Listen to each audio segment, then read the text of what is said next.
counter China and its growing belligerence.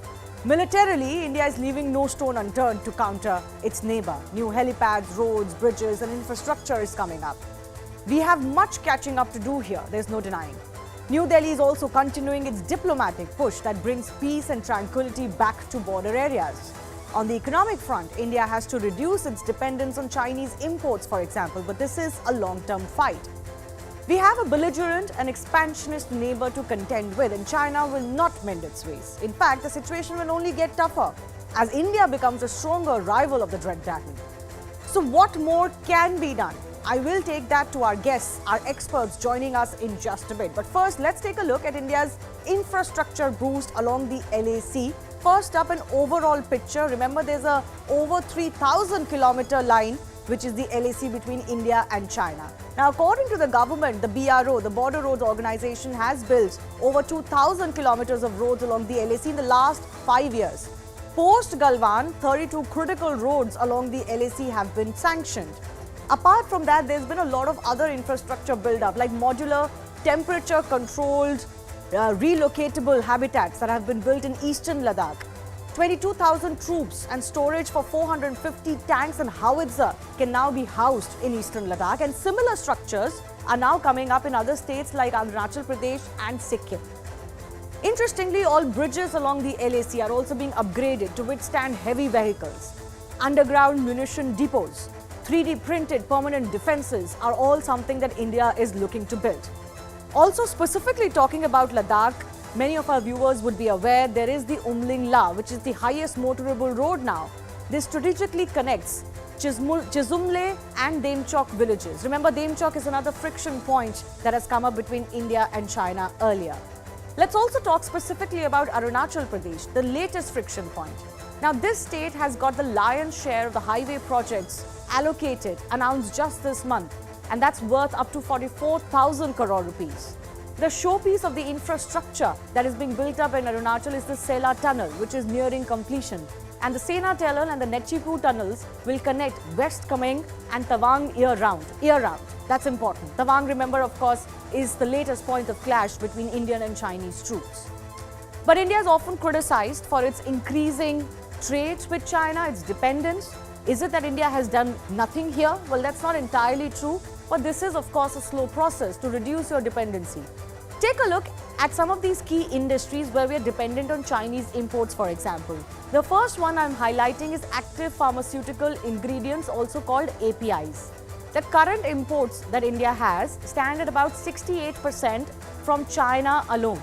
So what is India doing?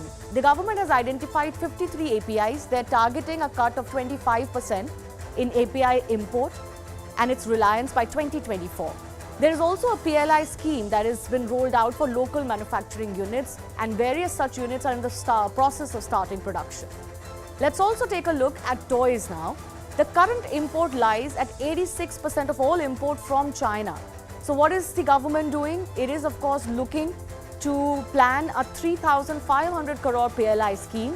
Compliance with BIS norms are being pushed.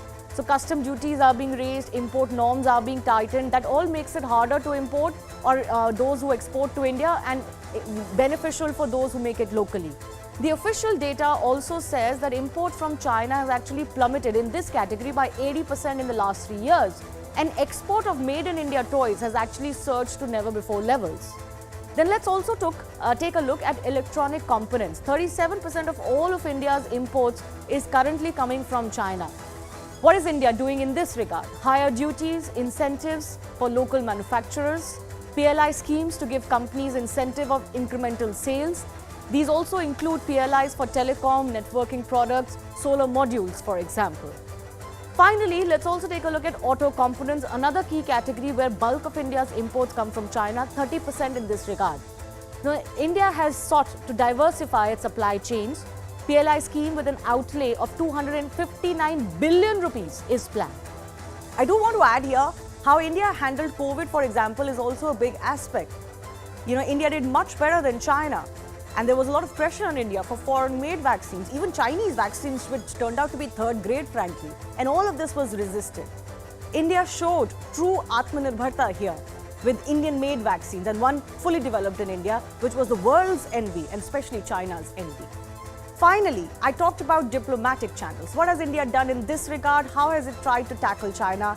First and foremost, of course, Foreign Affairs Ministers has made it clear that there can be no normalcy in China's ties with China without peace at the border.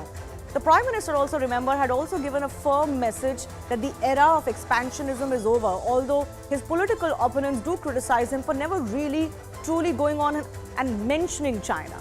In July 2022, earlier this year, Jaishankar met his Chinese counterpart and he called for an early resolution of the LAC. Diplomacy is also a slow process and a lot never really comes out in the open. But remember, in the meantime, there's been a rise and a formation of the Quad.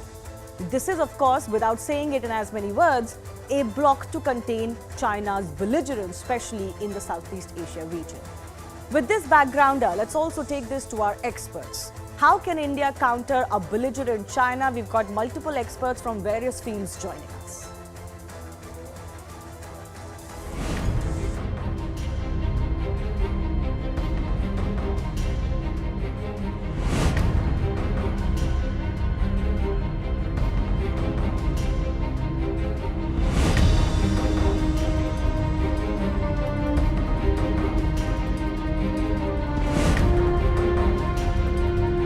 We have seen the PRC continue to amass forces and build military infrastructure along the so-called LAC, but I would defer you to India in terms of their views.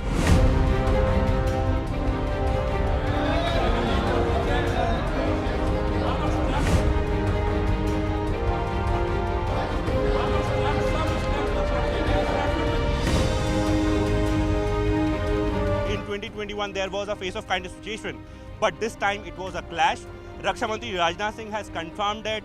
Raksha Mantri Rajnath Singh has told us that how it happened, how it was an attempt to change the status quo of that particular area, and how China got the befitting reply from Indian Army.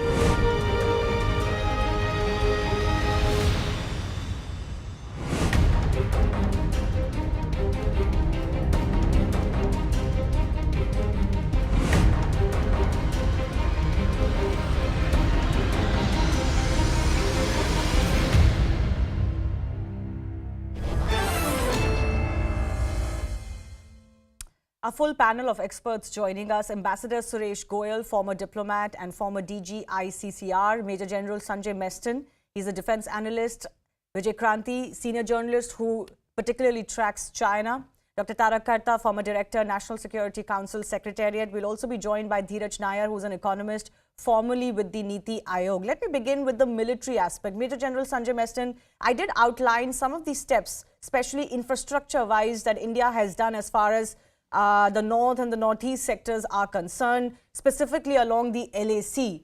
I want to understand from you what more needs to be done in this regard, and where do you think India really needs to push, especially after multiple clashes with the Chinese forces and really a very clear agenda that Chinese has clearly laid out of what it wants to do with India.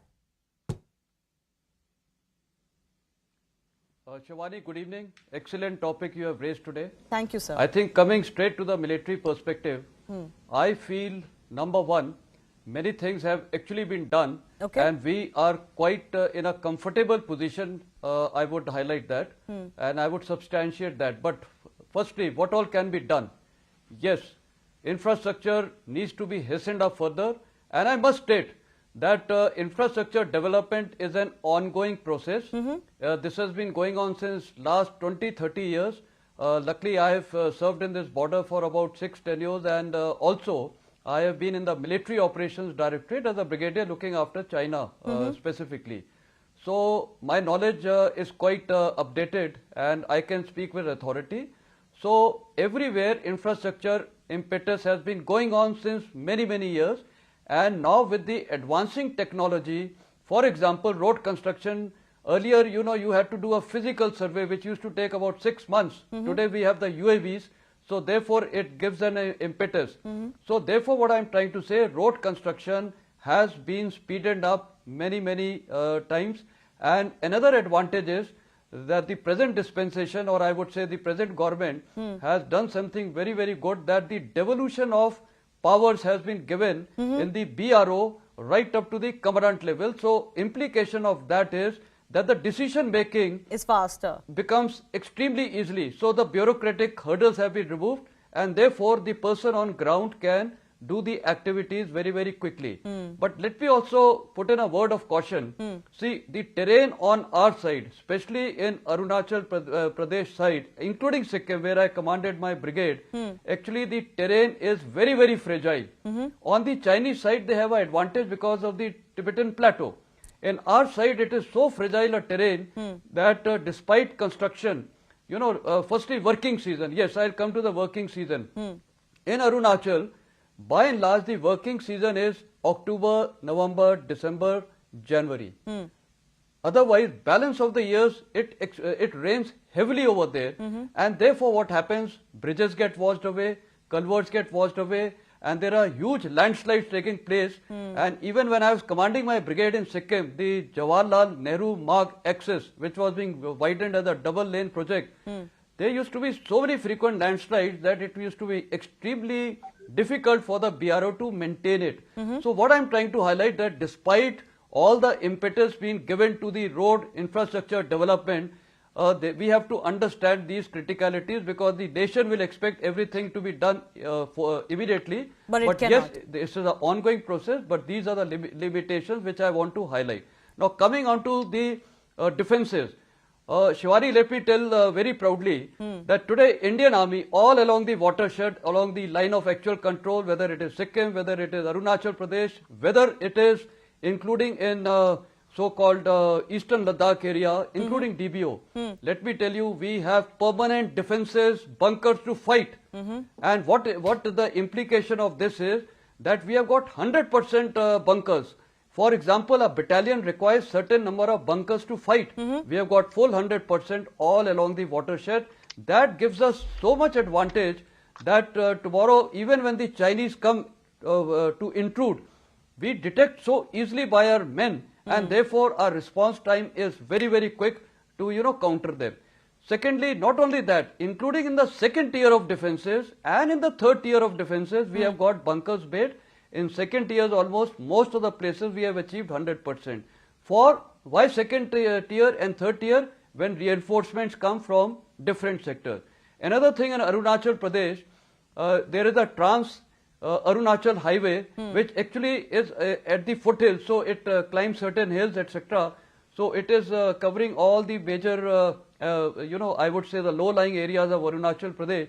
But now we have also sanctioned DPR has just about to be sanctioned for a frontier, trans-frontier highway. That means all along the line of actual control, about 100 kilometers back, we will have all those 7 valleys or ridges being connected laterally. So this will give us very, very advantage, so that troops tomorrow can move in from the least threatened areas to the most threatened areas. So this is going to be another advantage. So military-wise, and of course Air Force-wise, we have got S-400s deployed, and we are aware the exercises which are being done by the Indian Air Force, by 4 stations where they are taking off. So we have deployed adequate Air Force, UAVs have been deployed. We have moved mechanized forces, including in northern Sikkim, where it was very difficult. We have got mechanized forces, including in DBO. We have got mechanized forces. When I say mechanized forces, it means armored, and it implies mechanized infantry. We have deployed all along eastern Ladakh. So force level wise, I would say we have a major advantage, and Chinese deployment is very minimal on the ground. Example, in Nathula, when I was commanding, as against my brigade which was deployed on the watershed, the Chinese literally had just about 2 odd companies, and including in the Doklam area, you know, where they had come in 2018. Let me tell you, they have to cross some passes like Sinchila, etc., Merugla, and we can observe them. So we have got lot of reaction time. So defenses wise we are much better. But another thing, concern I would like to highlight. See, we are also concerned about the Chicken's Neck area. Okay. Siliguri corridor. Now, Chumbi Valley leads onto that. We have got dominating heights even over there. But the concern is that in western Bhutan, that is, opposite the Sikkim sector is the Chumbi Valley, and thereafter the Bhutan starts. So it is Western Bhutan. Now there the Chinese have started making roads and tracks in last 10-12 years in that it is referred to as the MK Ridge. And there is a pass also, Trebola Pass. So, from that area, Bhutan, they can develop something towards Indian, Siliguri corridor. That's a major concern. And therefore, diplomatically, I think we have a ambassador here. He would also highlight. Right. We have got excellent relations with Bhutan, but as of now, today it is happening that China and Bhutan have also started having diplomatic relations, and I believe something has been signed recently without taking India into agreement. So sir, before I move to that aspect, I just want very quickly for you to answer this.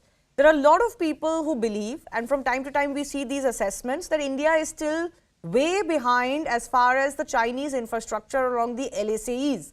Now, from what you are describing, you are saying India actually has a more advantageous position. So how will you answer those who believe that that is not the case? See, actually, we are there on ground. We know the situation, what they are doing. Yes, I would highlight that. Chinese, for example, have made roads right up to Nathula Pass, where we also have a proper two-lane access going up to Nathula.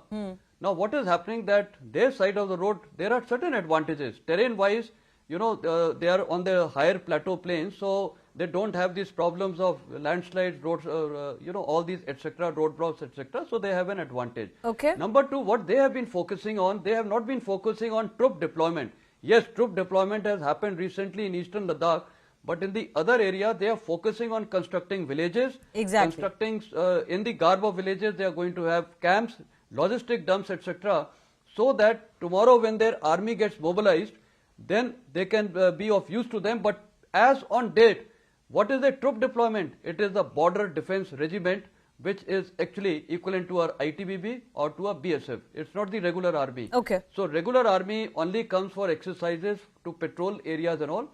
Yes. So their advantage they have. Now coming on to even that, even if they are having so-called helipads and airfields coming up, their lift capability just reduces to about 37% because they are sitting at a height of 17,000, 18,000 feet. Our aircraft taking off will have no problem on lift capability, so our refueling, carrying of fuel will be very, very, whatever it's a capacity, plus we can carry armament. In their case, they cannot, either they carry armament, then the fuel is limited, so they have problems. And last, Shivani, I would also like to highlight, country gets a perception that it is the Chinese always coming into our area. No, yes. I would like to correct that perception.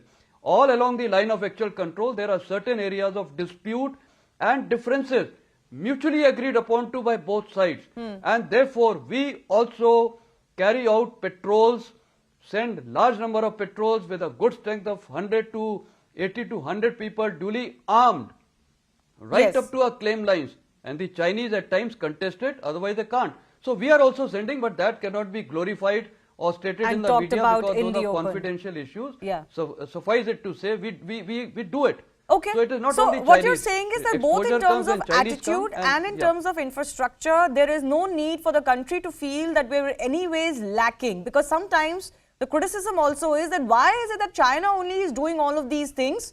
And why is it that they are only poking us all the time? Why can't we give them a taste of their own medicine? Now, before I go across to on the entire diplomatic front, because a lot of our experts are joining on that front, a lot of this has to be solved through diplomacy. Obviously, nobody's asking for a war here. But I want to go across to the economic angle. Vijay Nair is joining us. Dheeraj Nair is joining us. Dheeraj, thanks a lot for your time. I want to understand from you the criticism that has been mounted recently, especially after the Tawang clash, that, India's trade surplus and imports from China are only increasing. The government has countered that by saying you look at the rise, which is over 2,000% before 2014. And if you look at the rise over the last few years, it's only 100% or so. What do you think is the situation currently vis-a-vis India and China trade-wise, and what more can India do? I outlined some of the things India has done for the long term. See, the truth of the matter is that in the year 2000, around the year 2000 or trade deficit with China was only about $1 billion. Now it's getting close to 100 billion. So the fact is that it's steadily been rising. It may have risen faster in a certain period, may have risen slightly slower in another period. But the point is that it's going one way. It's rising, right? So there's little doubt about that. And the only answer really is, because if you look at the pattern, what is it that we import from there and what is it that we export? I mean, essentially, our exports end up being, raw materials of various kinds, and most of our manufactured goods, particularly in sectors like electronics, but even things like toys and so on, come from light manufactured goods, come from China. So the only answer to that is strengthening manufacturing capacity. And to be fair to this government, they are focusing on it. They have focused on manufacturing, unlike most other recent governments. They've been criticized for it, actually. Of putting, quote unquote, all their eggs in the manufacturing basket, as one famous economist once said.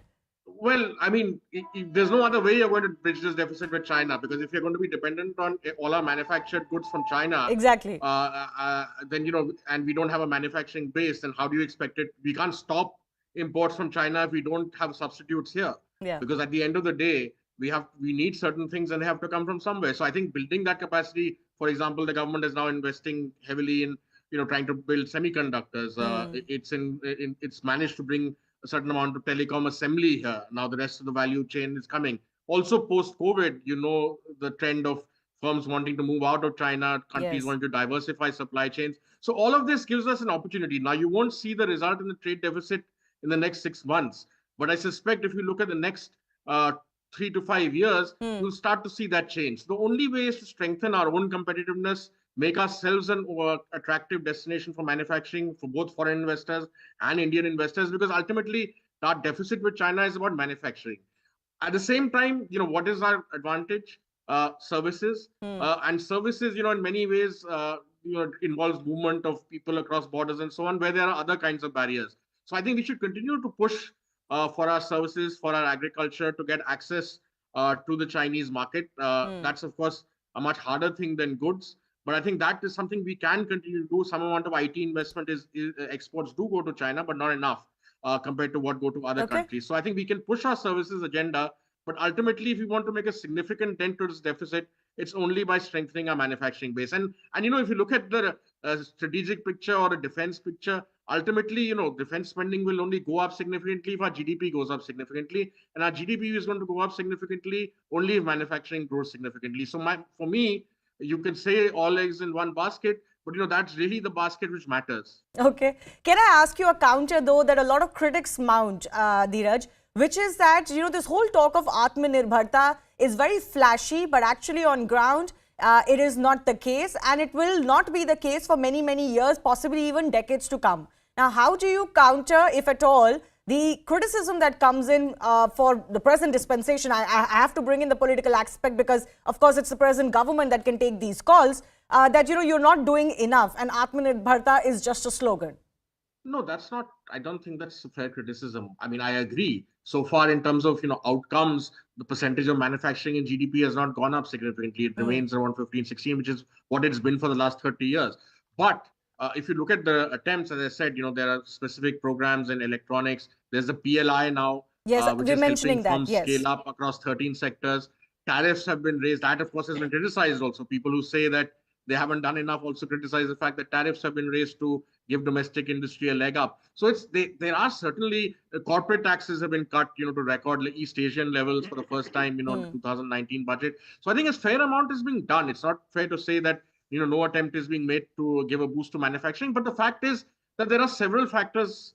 With land acquisition remains a challenge. Hiring labor remains a challenge. The cost of capital remains high compared to other countries. So I'm not trying to discount the challenges, but at least a start has been made. No, actually, you make a good point. If a lot of our polity wants that India should reduce its dependence on China and especially cut its imports, then politically, we also have to come together and push the kind of reforms we need to match our pace to get to where China is. Now, unfortunately, the problem is that politics takes over. You criticize with one hand, you'll derail reforms with the other. The two can't go together. Yeah, in fact, I think, if at all opposition wishes to criticize, they should criticize on the basis of not enough reform or not fast enough reform, Yeah. rather than the fact, rather than opposing reform, which is what happens right now. I mean, it's not like the opposition is trying to say, let's do our land, labor, capital, power reforms, so that we become competitive. So if at all we need pressure from the opposition, we need popular opinion, it's to get all those things right. Because, this is frankly, on manufacturing, this is our last chance now, because the world is looking for an alternative. And if we cannot be that alternative now, then, some other places We like might Vietnam miss the and bus. so on, Bangladesh may become that alternative. So I think it's time that the government has made certain moves, certain other reforms remain to be done. If we can do them in the next couple of years, then you will see the situation change. Okay.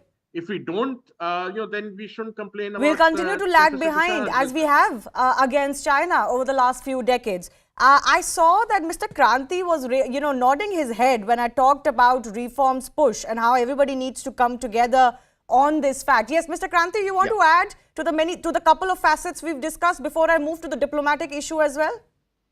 Yeah, this economic and other issues are very much related to when it comes to China.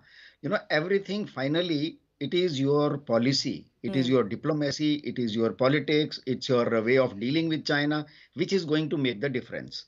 What I see that we have been so far for last many decades, we have been cheated every time, and still we keep believing Chinese. So I think now slowly we have started learning over past few years. We have started learning that their nature. We have started understanding their nature, but still we have not come to that level that we should handle them head on that. For example, there are many agreements with China. But their style is have an agreement and through that agreement take some advantage, make some promises and have this agreement. And the moment agreement is signed, you absorb the advantages and forget the promises. So I think now Indian diplomacy has arrived at a point where it has to, when it dealing with China, you should not talk of any hopes to get something and for an agreement. Best is you talk about what is on the table. And therefore, do you feel that Mr. Jaishankar's approach that we can't go back to normalcy, as he very famously has said, till you resolve these LSA issues, is the right approach to take? I think this is, I see the first sign of change in Indian approach. And Mr. Jaishankar's this specific stand is very much, it signifies that. And what I feel is that there are other things which we have to do very clearly with China. We have been defensive all through these decades. I think this is time to be offensive. We have to identify the soft belly of China and all those points where when you hit, it hurts most. Which is? There are many issues. There, for example, on Tibet, why the hell we should say Tibet is an internal part of or integral part of China, or we say it is internal matter? Why? They are they never give us any concession on Kashmir. Why should we give on Tibet? Why should we give Kashmir? On Xinjiang? Look at what they're doing in Arunachal Pradesh. They claim the whole of it. Yeah, this is our problem, that we have never been aggressive. We have to be aggressive on Tibet, on Xinjiang, on southern Mongolia, on Hong Kong and on Taiwan. But sir, can I just say, I've been hearing this at least since Galwan predominantly, but before that as well. It hasn't happened. Why? Please repeat. I'm saying I'm hearing this, that we should be pressing them where it hurts the most for some years now, especially since Galwan, but it hasn't quite happened. Why? Yes, this is I don't know why, but it has to change. Okay. Now it is time, and we know China is very sensitive. Whatever they say, they are so sensitive to even one news published in Times of India or in an American newspaper or a newspaper in Africa. They are very sensitive. They react very strongly. Their diplomat, leave aside their own diplomatic conduct. They start even almost like barking on the host governments. They behave like that. They shout at the host country's journalists. But then the opposite, the other side to this is, you look at what happened with vis-a-vis US and China, sir, with Nancy Pelosi's visit. I mean, it almost came down to a war-like situation between China and Taiwan. Maybe that's why we don't do it, because we don't want to risk this. No. See, the risk question comes when we are afraid. Okay. So why we should be afraid? If China is hitting you on one point, you have such a huge platform to hit them. I counted. Tibet is there, East Turkestan, which they call Xinjiang, is there, Southern Mongolia, which they call Inner Mongolia, is there. They have occupied these countries. Now the latest they occupied is Hong Kong. We should stand up. We talk of Palestinians. We have been beating our chest all over the world on Palestinians. But we don't care about what China has done to Tibetans, what they have done to the Uyghurs, what they have done to the Mongolians. Sir, can I bring in my And other now two what they have guests who done to haven't Hong Kong. spoken now?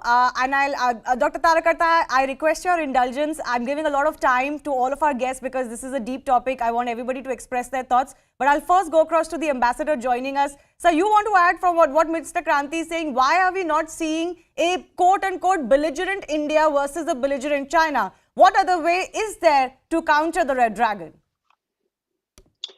Shivani, thank you very much. Your program is called Play Speak, and I think I'm not going to indulge in diplomatics.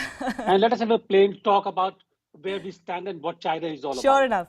1991, when I left China on a diplomatic posting to the United Nations from Beijing, at that time, the GDP of China and the GDP of India, there was a differential of about $50 per head in favor of India. Chinese GDP was lower than Indian GDP per capita. And today, it's twice or I think 3 times our GDP per capita. How does China get over there? Not by belligerence or not by anything at all, because China has calculated. And please remember that the ambition of China to become number one is not today, yesterday, or about 10 years ago. Sure. It's more than 50 years ago that they had this ambition. But they have worked slowly, measurably in that direction by emerging to be the most important, the largest trading nation of the world. So what I'm saying here is that eventually the Chinese strength has come from its growing economy. In that growing economy, the military has now begun to match up on the ambition of China. And with the change of leadership in China, Xi Jinping taking, they have become vocally ambitious, and they vocally express their ambition now to be number one. But they had this ambition always. It's not the first time. Sure. That is point number one. Point number two really here is India has begun to work towards reforms or trade, etc., 30 years ago. But I think lots of data has been already given. The point is that we have not really matched up with our ambition. Our politics does not allow us to really go as fast as China has done. Number three, today, I think the disconnection between India and China economically is impossible. We must talk about it. But today, if China stops export of APIs to India, and please mind you, China can do it. China has done in the past to punish India. They stopped import of the iron ore from India for 6 months. It accumulated at the port. So if China stops export of APIs to India before we can absorb the shock, where would India's pharmaceutical industry be? Transmission equipment, power equipment, you name it. Solar panels. Leave out the electronics and the toys. Those are consumer products. I think we can live without them.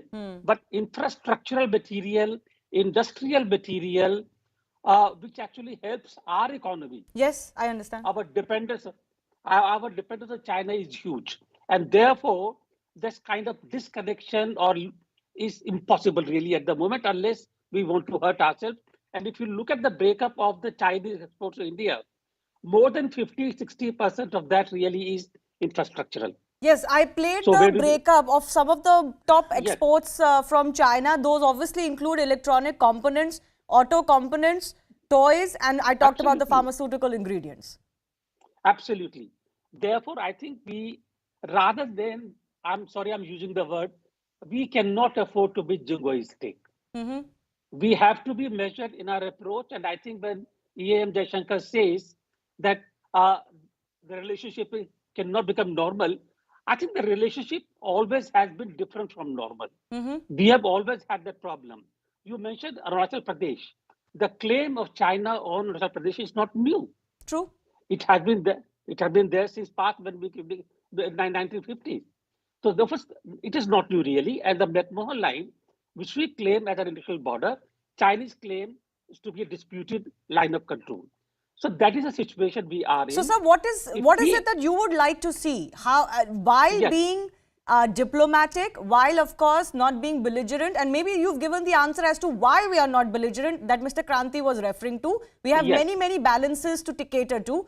What is it that you think India needs to do? Because we know that China is going to increasingly trouble us. Absolutely. And that's the reason I was laying the background, because I think what we need to understand is that when we are on a wicket as sensitive as we are on for our economy, militarily, I'm quite confident that I agree with the General that we can take them on maybe for some time. Yes. But again, the supplies are going to be affected. So maybe we can. But the overall strength of the nation is going to suffer. Therefore, what I'm suggesting here is what the EM says, that we keep talking at a diplomatic level. We keep growing our strength economically, militarily. We keep developing our infrastructure. We need to develop our infrastructure. We need to develop economy. But please remember, the economic development is not a 1 day or 2 days task. It's going to take decades. So it's a slow game. In the meantime, developing villages, when you have population at the border, the aggression from the other side that becomes that much more difficult.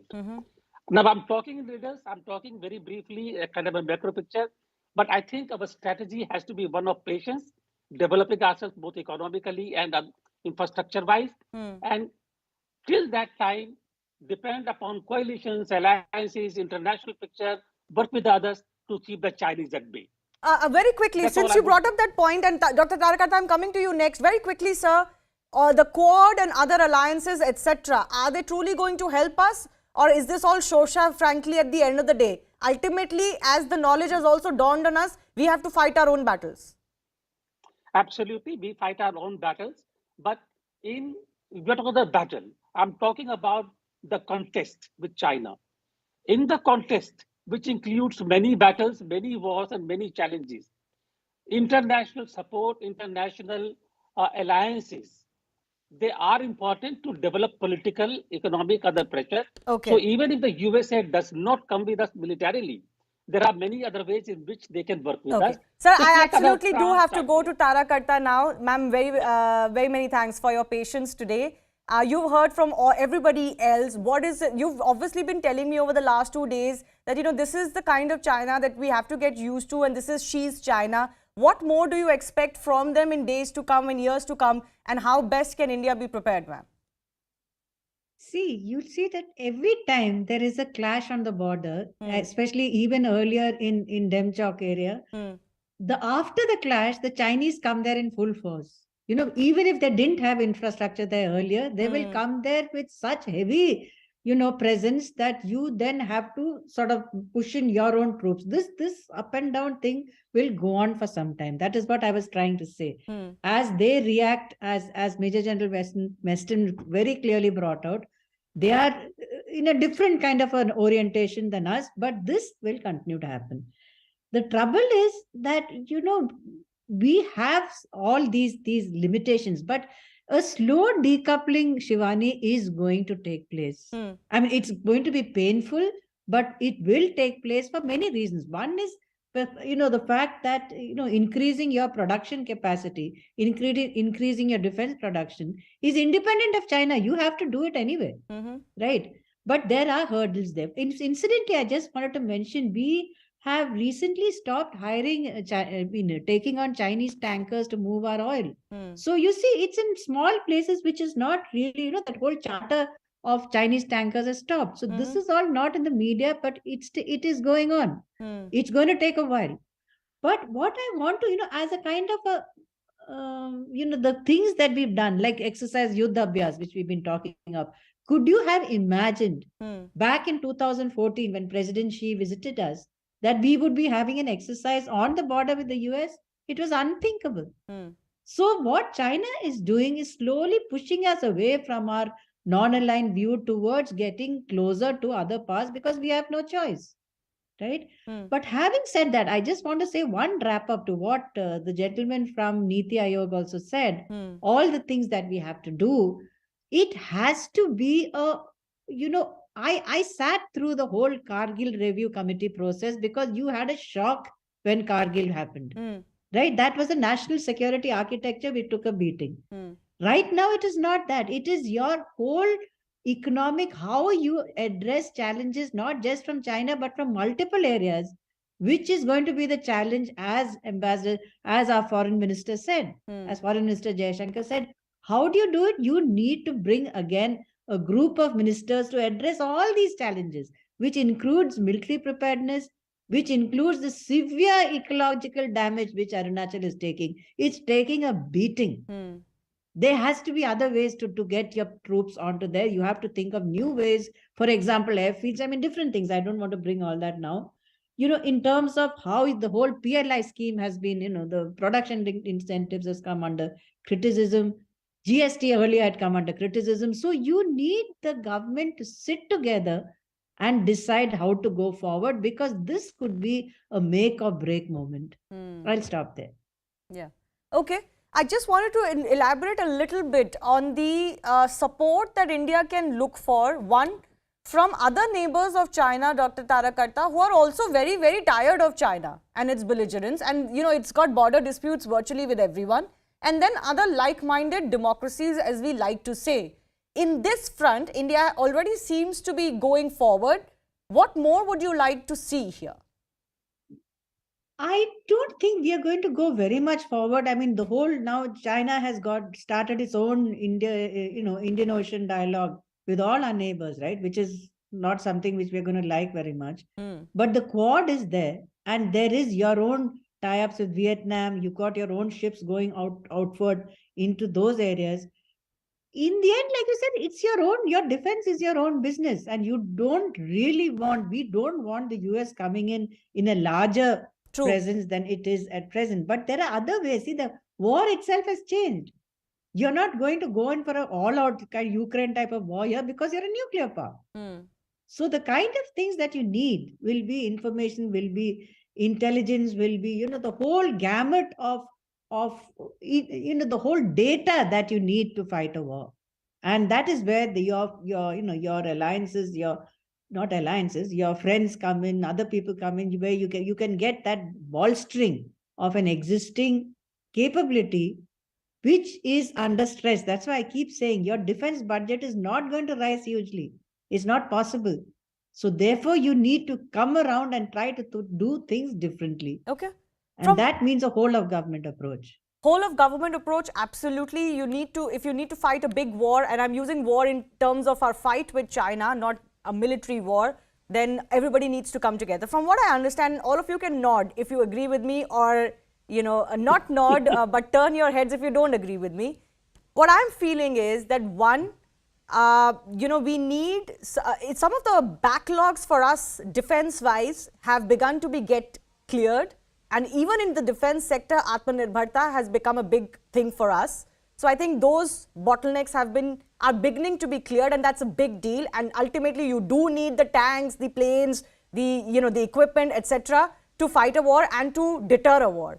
Second thing that I'm sensing from all of you is economics. Ultimately, the battle between India and China lies in the economy. And I think all of you seem to be in agreement of that. Dr. Kranti, I'll give you 30 seconds to wrap up. Vijay Kranti, sorry.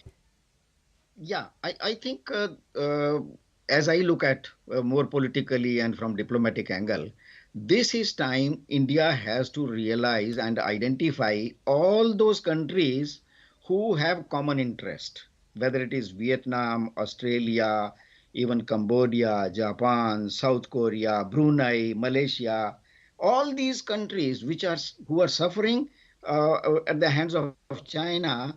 They are all looking for a strong friend, a reliable friend.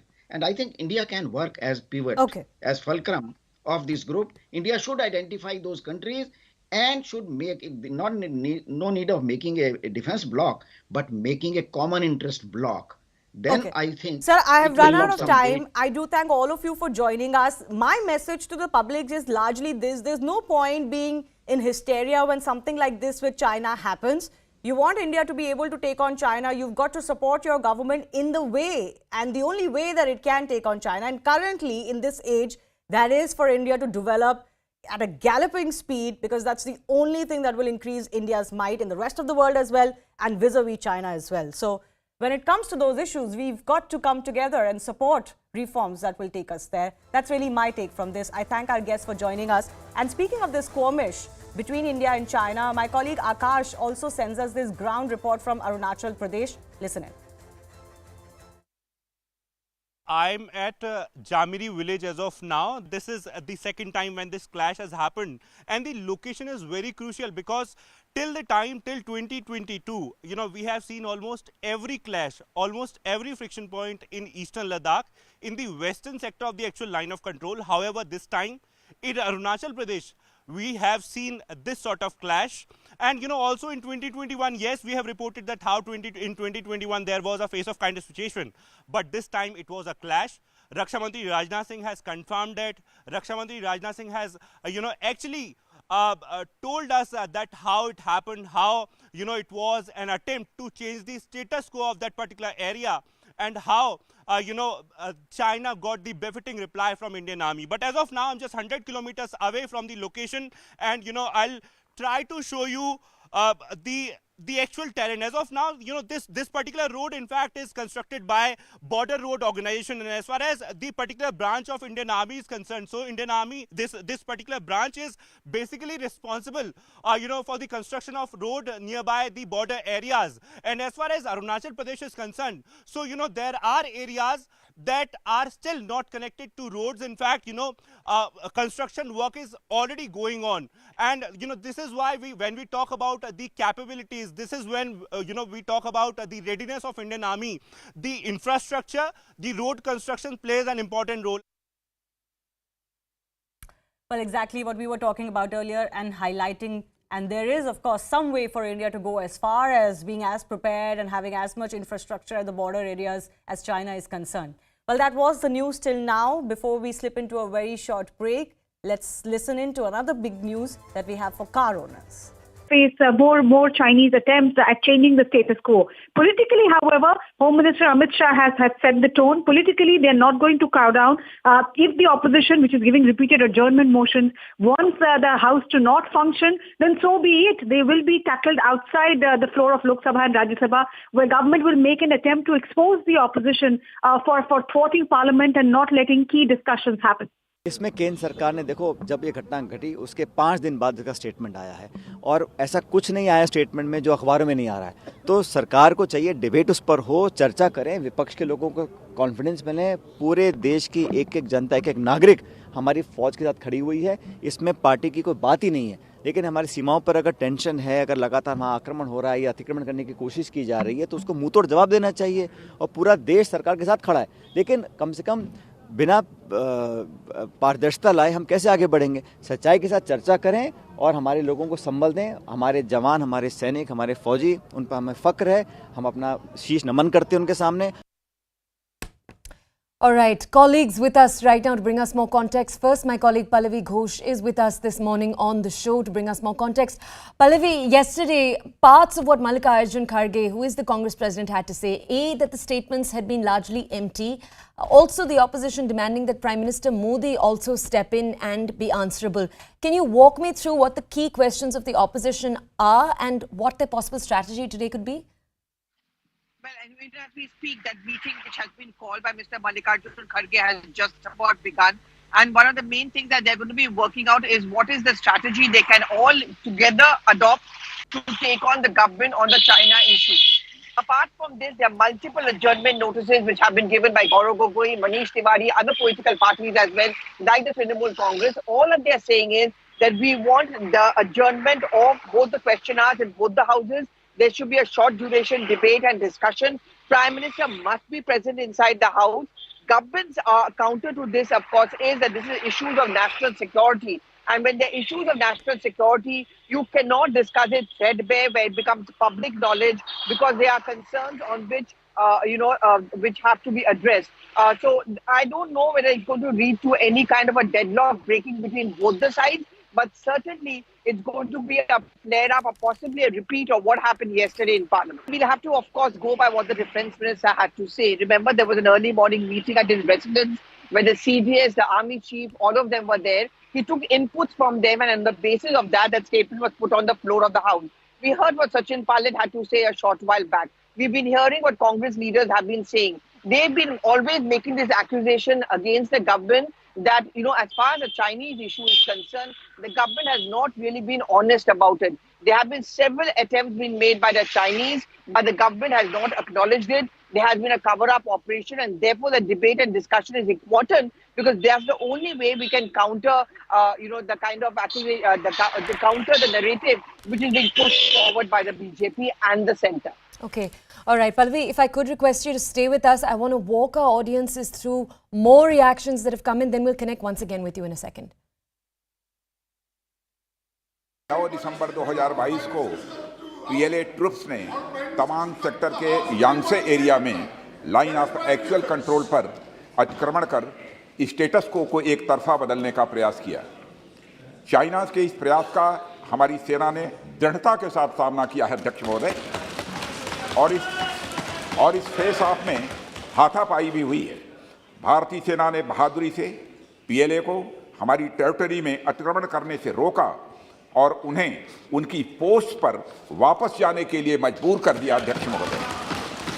इस झड़प में दोनों ओर के कुछ सैनिकों को चोटें भी आई हैं और मैं इस सदन को अवगत कराना चाहता हूं कि हमारे किसी भी सैनिक की न तो मृत्यु हुई है और न ही कोई गंभीर रूप से घायल हुआ है। इंडियन मिलिट्री कमांडर्स के टाइमली इंटरवेंशन के कारण पीएलए सोल्जर्स अपनी लोकेशंस पर वापस चले गए अध्यक्ष महोदय, और इस घटना के पश्चात एरिया के लोकल कमांडर ने 11 दिसंबर 2022 को अपने चाइनीज काउंटर पार्ट के साथ स्थापित व्यवस्था के तहत एक फ्लैग मीटिंग की और इस घटना पर चर्चा की। चीनी पक्ष को इस तरह के एक्शन के लिए मना किया गया और सीमा पर शांति बनाए रखने के लिए कहा गया। इस मुद्दे को चीनी पक्ष के साथ कूटनीतिक स्तर पर भी उठाया गया है। अध्यक्ष महोदय, मैं इस सदन को आश्वस्त करना चाहता हूं कि हमारी सेनाएं हमारी भौमिक अखंडता को सुरक्षित रखने के लिए पूरी तरह से प्रतिबद्ध हैं और इसके खिलाफ किसी भी प्रयास को रोकने के लिए सदैव तत्पर है हमारी भारत की सेना। और मुझे विश्वास है कि यह सदन हमारी सेनाओं की वीरता और साहस को एक स्वर से समर्थन देगा। और अध्यक्ष महोदय, मैं पूरी तरह से आश्वस्त हूं कि यह संसद बिना किसी संशय के भारत की सेना की क्षमता, शौर्य, पराक्रम व प्रतिबद्धता का भी अभिनंदन करेगा। अरुणाचल में 8 की देर रात और 9 की सुबह घटी घटनाओं का हवाला देते हुए विपक्ष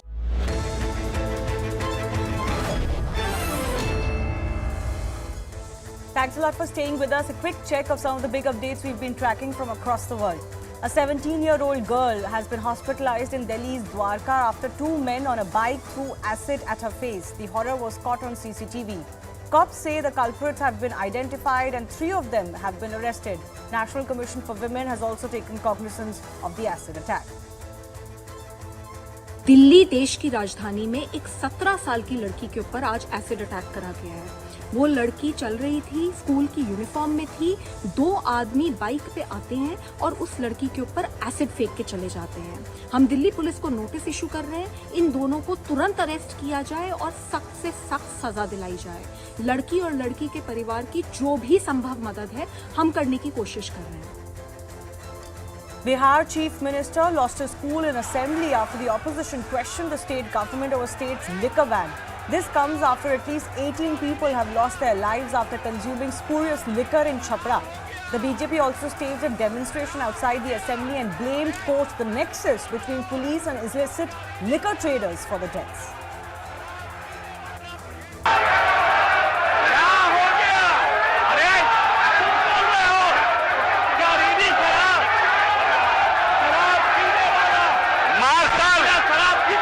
सभी मार्शल इनके जो पोस्टर है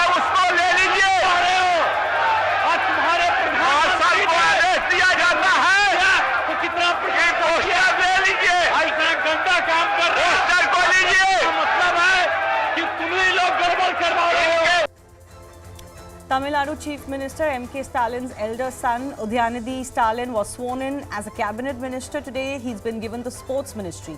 The 45-year-old was appointed the youth wing's secretary only in 2019, a post his father held for nearly 3 decades. The opposition is slamming the DMK for promoting dynasty. I have a lot of plans. First of all, give me some time. I have to discuss with the officials. I have to discuss with the CM. I have to discuss with the sports persons. The first thing that I want to do is implement we have promised a mini stadium per constituency. That was our election manifesto. So I want to start my work on that. Prime Minister Narendra Modi was felicitated at BJP Parliamentary Party meeting held in New Delhi after the record win in Gujarat elections. Amit Shah, JP Nadda and Rajnath Singh were also present.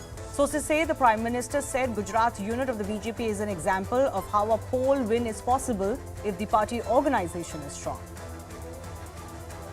In a bid to pursue national dreams, Bharat Rashtra Samiti office was inaugurated by Telangana Chief Minister K. Chandrasekhar Rao in Delhi today. SP Chief Akhilesh Yadav also participated in the ceremony. KCR plans to spread BRS's footprint in various states in the country to emerge as a strong alternative to the BJP at the national level.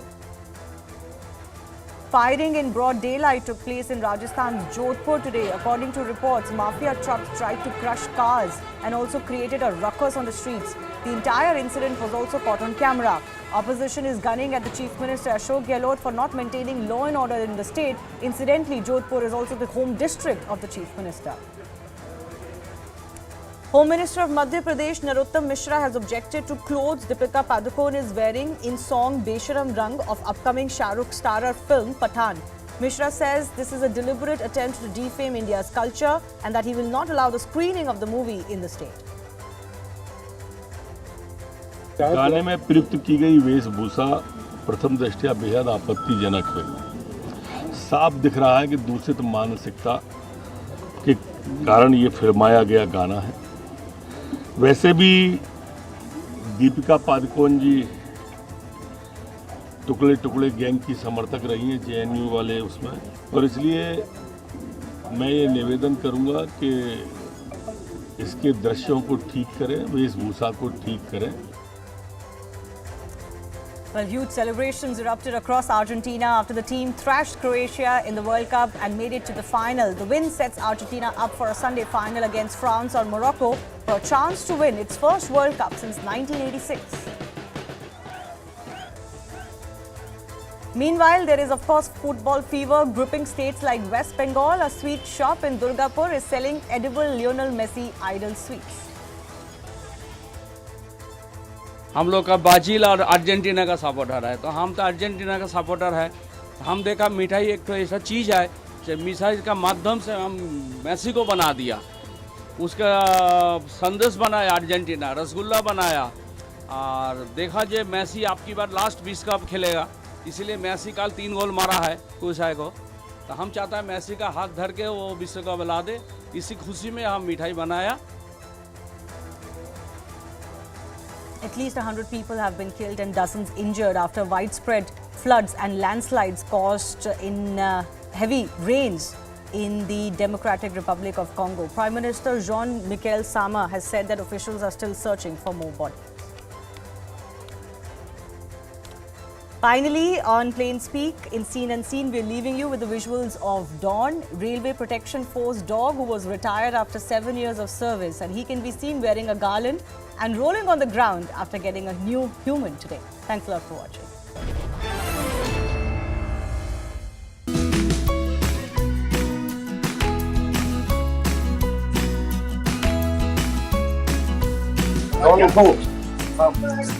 बैठो, बोलो, लेटो, roll, get down, उठो, बैठो, good.